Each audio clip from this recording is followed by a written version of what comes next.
Welcome back to a new video. Hello to all cat and dog lovers out there.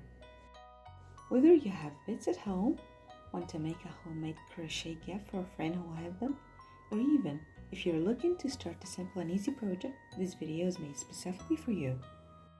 We can all agree that our fur friends love warmth and comfort, and their bed is usually their absolute favorite spot. But the biggest problem and the most annoying thing we face is washing that bed. A regular store-bought bed eventually gathers hair and dust, and sometimes its smell changes. When we try to wash it in the washing machine, it takes up so much space. The filling gets all clumpy and ruined, and it takes forever to dry. That's why I came up with a practical and comfortable solution to save us from all this hassle. Today, I decided to make a crochet bed for cats and small dogs with you guys, but not just any bed. We're making it with a very smart idea. It's going to be a cover with buttons that you can unbutton, wash, and put right back on, looking as good as new. This video is designed to be super easy and completely beginner friendly. We'll go step by step and I'll explain the concept and technique so you can make it in any size you want. Whether it's for a cat, a small dog, or even a large dog, if you size it up. Plus, we're going to learn two super important tricks together. How to make a buttonhole right into the crochet work itself using simple steps for a clean and professional finish. How to adjust the measurements so the insert pillow fits perfectly inside the cover, not too tight and clumpy and not too loose and baggy. Grab your yarn and hook and let's get started.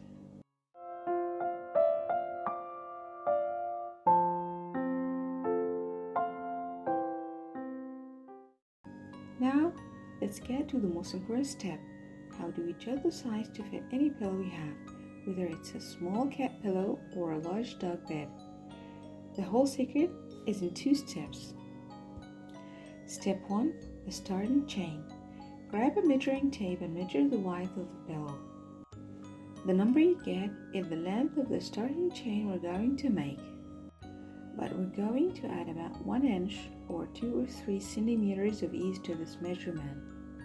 Why? So the cover isn't too tight and doesn't suffocate the pillow, making it super easy to slip on and off on laundry day. Step 2. How many rows do we make?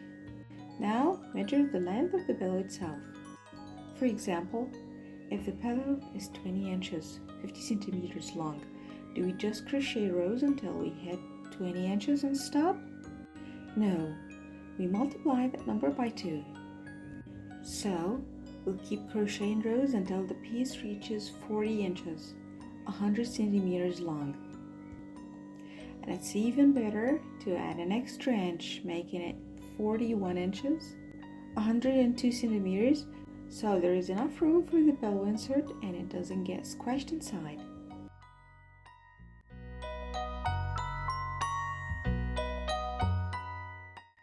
I used a worsted weight yarn, a blend of 55% natural cotton and 45% acrylic, this color here.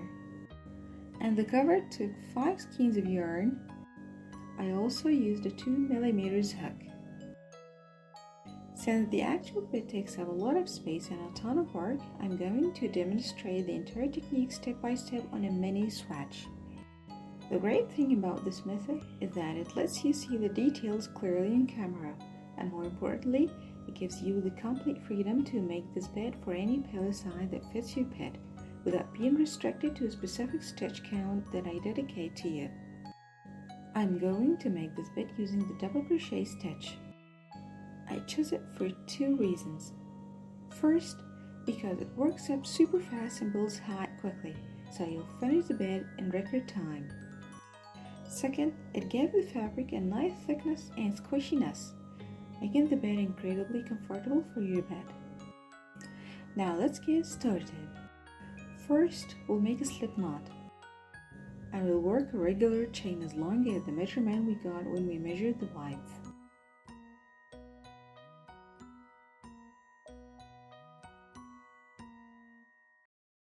quick tip for beginners here: try to loosen your tension a bit on the starting chain.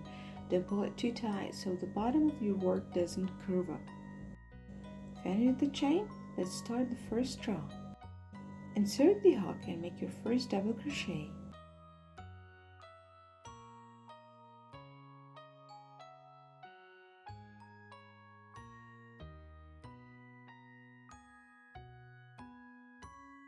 Now, as we're working, there is a very common problem that anyone faces when making a rectangular piece like this. The edges come out uneven. One row sticks out, another dips in, and they just aren't straight. The whole secret here is in the last stitch of every row and the turning chains. I actually made a quick YouTube short explaining this trick in detail, how to get your crochet edges perfectly straight like a ruler. I'll leave the link in the description box below so you can watch it. It will make a huge difference in the finish of any project you make. Pay attention to the beginning and end of the row. And don't forget the turning chains so the edges of the cover come out perfectly straight. We'll keep repeating rows the exact same way, keeping our edges straight until our piece grows and reaches twice the length of the bellow, just like we calculated earlier.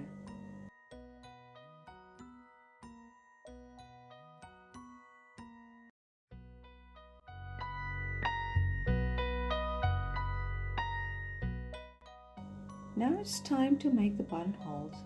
I made mine on the second to last row.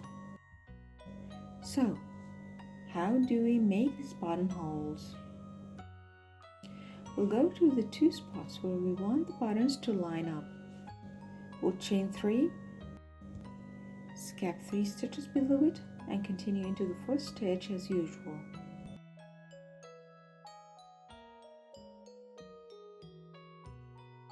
For the second buttonhole, it's the exact same thing.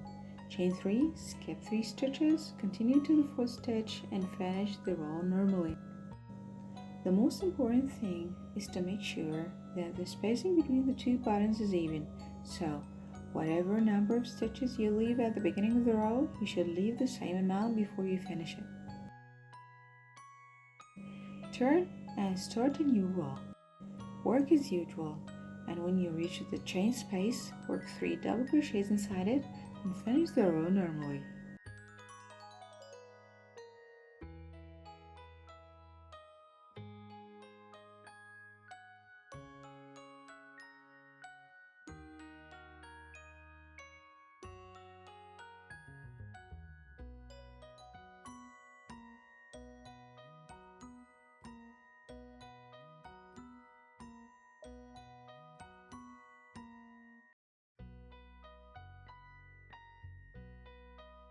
Please note that the size of the buttonhole described above depends entirely on the buttons you're using.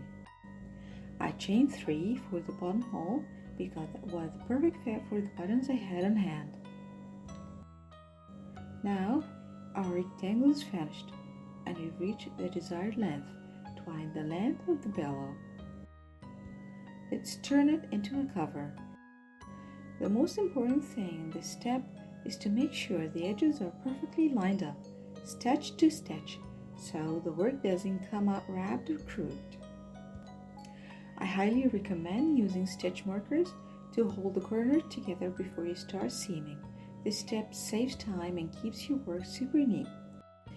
Now, we need to seam 2 sides of this square. And we'll leave the side with the buttonholes open because that's where we'll attach the buttons and slide the pillow in. To seam the sides, we have 2 options. You can sew it with a regular web stitch using a yarn needle, which is super easy. The second way is to seam the 2 sides together using a slip stitch with your crochet hook. See which method you prefer and go with it. Here is a very important trick we need to pay attention to, especially at the corners. We all know that cats and small dogs initially love to scratch and dig in their pads before they settle down. And the weakest spot that's most prone to unraveling or tearing from scratch is the corners. Because of this, while we are seaming, whether you're using slip stitch or sewing with your needle. When we reach any corner, we're going to work 2 stitches into the same stitch, not just one. This simple step reinforces the corners and gives the bit durability, ensuring it lasts for years without a single stitch popping. And here is the final look of the bit after applying the exact same steps to the full-size version. The bit is durable, stylish, and most importantly, incredibly practical. Give it a try, and if you get stuck on anything, let me know in the comments.